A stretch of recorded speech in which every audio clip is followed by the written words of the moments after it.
அதான் நிறைய இடங்களில் சொல்லியிருக்கேன். நான் இது மாதிரி உங்கள் கூட ஒர்க் பண்ணுவேன்னு தெரியாமலே எல்லா இடத்துலையும் எனக்கு பிடிச்ச படம் வந்து அருவி அருவின்னு தான் சொல்லியிருக்கேன். அந்த மலைப்பு போகாத அளவுக்கு வாழும் ஒரு ஒண்டர்ஃபுல்லாக பண்ணியிருந்தீங்க. ஒரு நாள் நான் வீட்டில் இருக்கும்போது ஒரு மெசேஜ் வந்துச்சு. ஆக்சுவலாக அருண் பிரபு கிட்டேருந்து உங்களை பார்க்கணும் சார், உங்க கூட படம் பண்ணணும்னு சொல்லிட்டு. சத்தியமாக நம்பவே இல்லை பிரபு, நீங்கள் எனக்கு தான் மெசேஜ் பண்ணீங்கன்னு.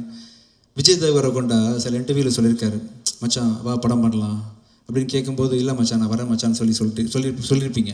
நீங்கள் தான் வந்து பிஸியாக இருக்கேன், இல்லை அந்த கதை மேட்ச் ஆகலைன்ற மாதிரி உங்கள் பதிலெலாம் சொல்லியிருக்கீங்க.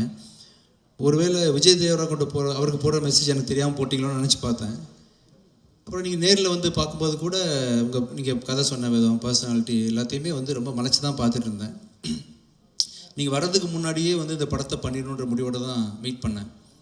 ஃபஸ்ட் ஆஃப் சொல்லும்போது வேறு லெவல் பட்ஜெட்டு. இந்த படத்தில் வந்து நான் வழக்கமாக மீடியம் பட்ஜெட்டாகவே பண்ணி பழக்கப்பட்டேன்னா வந்து இந்த படத்தை பண்ண முடியுமான்னு என்னால் வந்து நோன்னு சொல்ல முடியாது. வந்து கேட்குறது அருண் பிரபுவாச்சே, சரின்னு ஒத்துக்கிட்டேன். கதை வேறு பயங்கரமாக இருந்துச்சு, ஒரு வழியில் பண்ணி ஆகணும்னு சொல்லிட்டு செகண்ட் ஹாஃப் கேட்டு முடித்தேன். எனக்கு கதை புரியல. ஏன்னா ஃபுல்லாக அரசியல் பொறுத்த வரைக்கும் பெரிய அறிவுலாம் எனக்கு கிடையாது.